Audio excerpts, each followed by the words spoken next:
kaya siya humina. Kundi, nung tumama na siya sa lupa, humina na yung bagyong Pepito. At marami ang nadismaya sa sinabi ng tagapag-asa. At isa na ako doon. Pero, nilawakan ko yung pangunawa ko na bakit nga ba yun ang sagot ng mga tagapag-asa. Magbibigay ako ng reaction kasi 'di ba trending ngayon ang Sierra Madre dahil sa nangyari sa bagyong Pipito na katulad dito sa amin sa Bulacan. Halos hindi namin naramdaman na dumaan yung bagyo dito. Literal talaga as in hindi namin naramdaman. Paano masabi? Dito sa lugar namin, signal number 2. Pero sa northern portion ng Bulacan, signal number 3. At yun nga yung kakatwa dun kasi bili mo sa Bulacan, talaga nahati pa sa dalawa. No? Pumasok at lumabas ang bagyong Pepito pero hindi namin naramdaman. Maraming nagpapasalamat dahil sa kung hindi dahil kay Sierra Madre, malamang yun nangyari sa Catanduanes at Albay. Sigurado na mangyayari din sa amin. Pero dahil kay Sierra Madre, mina yung bagyong Pepito, kaya lang nagulat din ako sa naging sagot ng tagapag-asa nung tinanong sila ng isang reporter na ang Sierra Madre nga ba ay nakatulong para malusaw or humina ang bagyong Pepito. Yung in-interview, ang sabi niya ay actually hindi naman daw talaga humina ang bagyo dahil sa Sierra Madre, kundi dahil sa nung tumama daw sa lupa ang bagyong Pepito, humina na siya kasi tumama na siya sa lupa. Nung dumaan na siya sa bundok ng Sierra Madre, mas lalong humina ang bagyong Pepito.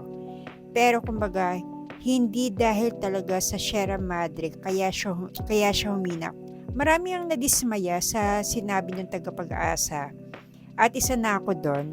Pero nilawakan ko yung pangunawa ko na bakit nga ba yun ang sagot ng mga tagapag-asa. And para sa akin, kailangan din nating unawain yung sinabi nila. Kasi merong iba na dahil sa medyo na-offend sila sa sinabi ng pag-asa.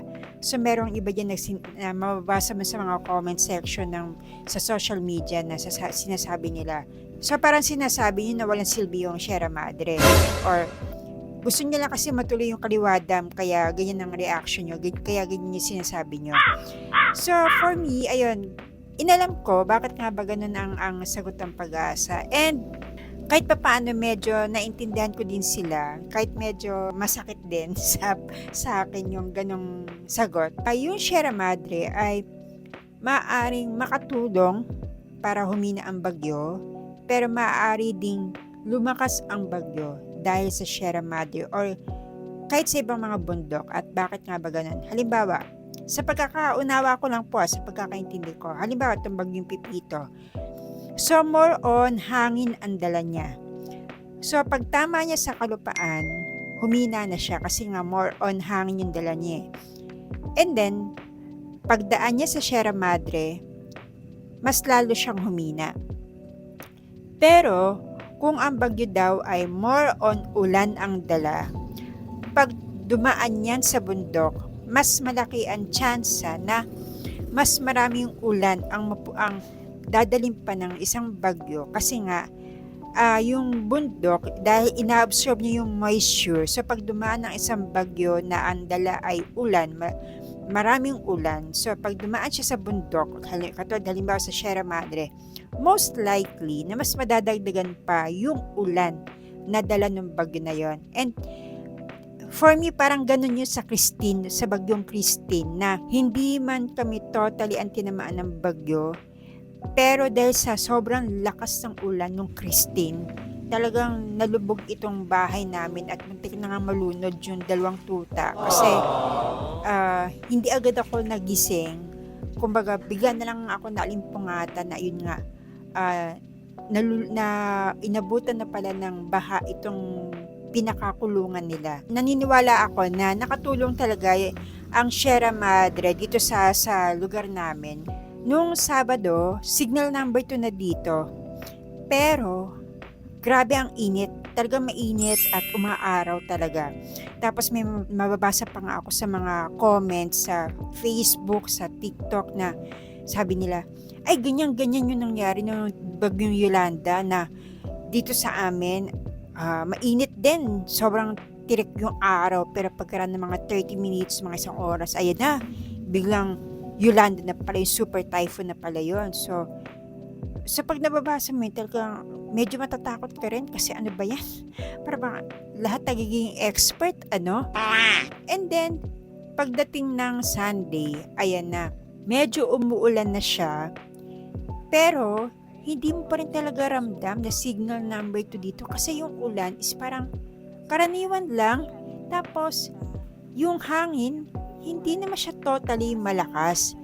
Pero, nagtaas na rin kami ng mga gamit doon sa loob ng bahay namin. Kasi, nagkataon naman na masyadong mataas yung baha, yung high tide. At yun ay napapansin ko kung kailan sobrang taas ng high tide, doon naman nagkakaroon ng bagyo. Mga bandang 7 or 8, edi nanonood kami ng news. Nadinig ko na lang na ang sabi, palabas na daw, papunta na daw sa West Philippine Sea yung bagyong Pepito. Which is for me, paano nangyari yun?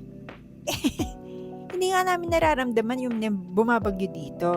Mas ramdam pa namin dito yung binaha talaga kami dito. Kasi nga ayan, medyo umuulan tapos sobrang taas nga ng high tide. And then kinabukasan, Monday, ayan, umaaraw na siya. Kaya for me, ang laking tulong ng Sierra Madre. Nagpapasalamat din ako sa Sierra Madre. Kasi nga sinasabi nila na, paano daw kung wala ang Sierra Madre? Well, for me, siguradong kung ano ang nangyari sa Catanduanes, kung ano yung nangyari sa Albay, malamang na ganun din ang mangyayari dito sa amin sa Bulacan. At talagang pinagdadasal ko na nga lang, sana hindi dumating yung time na lubog yung buong bahay sa sobrang taas ng baha. Talagang sana wag mangyari yun. Kaya for me, naniniwala ako na ang laking tulong ng Sierra Madre.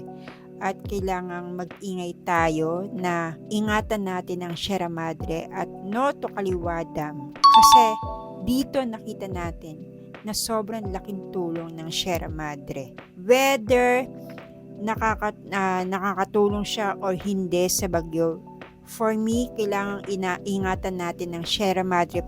Protektahan natin ang Sierra Madre kasi katulad nyo, naniniwala ako na kung hindi dahil kay Sierra Madre, sigurado, wipe out tayo, siguradong lubog sa baha itong ating mga kabuhayan, itong lugar natin. Especially, lalo na kay Lord kasi walang imposible sa Kanya. Siya ang lumikha ng Sierra Madre. Naniniwala ako na talagang it's God's will na kaya tayo hindi naapektuhan ng bagyong Pepito ay talagang dininig niya yung dasal natin. So, yun ang masasabi ko sa issue tungkol dito sa Sierra Madre at dito sa bagyong Pepito.